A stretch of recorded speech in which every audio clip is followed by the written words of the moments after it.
Well, this is the thing that ministers must remember to do. As I told you in the beginning, that if I'm attacked, you should attack the attacker. How many letters has the paper often gotten in there declaring what you think of Muhammad? We didn't get all them letters from you. You just sit still and see whether Muhammad gonna say yes or no. But you said that you was with him. Well, now here's a man here trying to put him on their feet and in the mud of everybody. Well, I must make some kind of effort to show the world that I'm with the man. He is got the truth. And that whatever is wrong with he and his God is the one. Take care of that.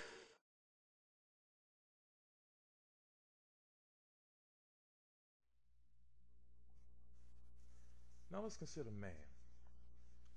I said earlier that I think it's the 6th surah that says, no vision can comprehend him, yet he comprehends all vision. And he is the sublime, the aware, which finishes out that ayat. Now, we understand that to mean that to be able to see Allah physically, we could never begin to understand, which is what comprehend means. We could never begin to understand that we are seeing. Comprehension is not visibility, at least not in the physical sense. Neither is the lack of comprehension invisibility, at least not in the physical sense. So with man, is man only that we see? Man is a material being. But is man much more than a material being? That's the question that we have to ask. And if man is much more than a material being, then what use would Allah have with a material being if he was an immaterial being? So what are you saying, Brother Derek? Are you saying that Allah is flesh and bone? I'm saying that Allah expresses himself, communicates himself through the flesh and the bone. I'm saying that it is no mystery why Allah uses certain words to refer to himself in the Holy Quran. And even the terms used in the Holy Quran are the more ambiguous terms that are used, because if you go into the Hadith, the Prophet Muhammad himself, who for that time had the best understanding of the Holy Quran, went even deeper into explaining Allah in a more physical or material way when you look through the traditions in the Hadiths. Now is man just a physical being? Or is there a higher self, a higher part, a higher being to man? And if there is a higher being to man, that can not be seen, are we saying that man is part material, part spirit, part material, or part immaterial? Well, we know the root word for material is matter. And we know that matter is that has weight and takes up space.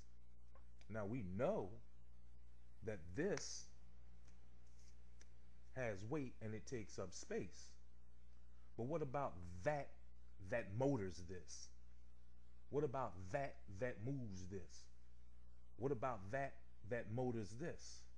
And what about that moves this? Does it have weight? Does it take up space?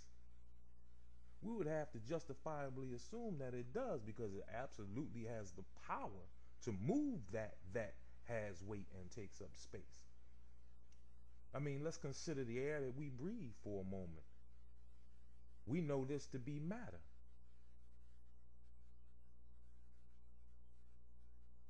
not visible to the physical eye, yet it has a weight and it takes up space. We know this by blowing up a balloon. What we blow into that balloon we can't see, but we know it is very real. But the reality of it could not be seen until it filled up that can be seen and expressed itself through that can be seen. Now, to blow up a balloon is to give it a physical appearance, but blow it through a hose into a pneumatic tool,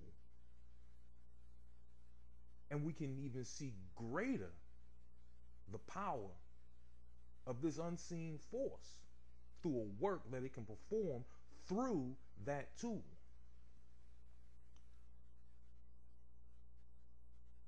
So now we have a higher being of man comprised of a matter that can't be seen by the physical eye, which is exactly what we say of Allah. So how can not that truly makes up man, that cannot be seen by the physical eye, not have somehow a divine connection to the Allah that is the source of that cannot be seen by the physical eye, that powers man, that moves man, that inspires man, that uplifts man?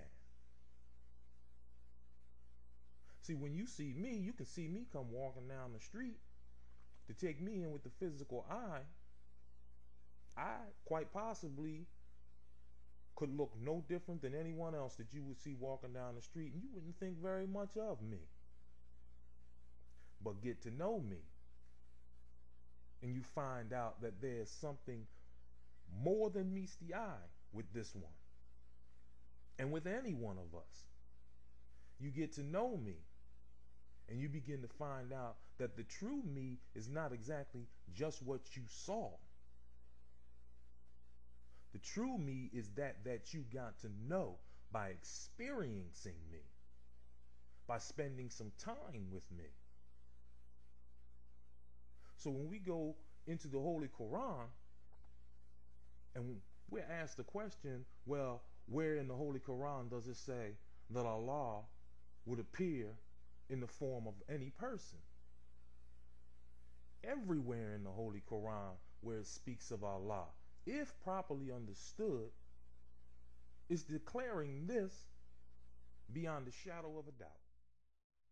Now, when Allah created Adam, he created him a degree above the angels, breathing his spirit into Adam and giving him the high position of Khalifa, which is Allah's successor on earth.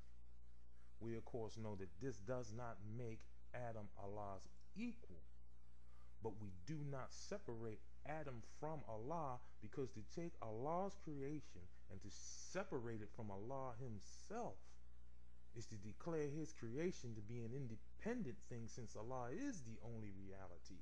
And this is what we know to be the unforgivable sin.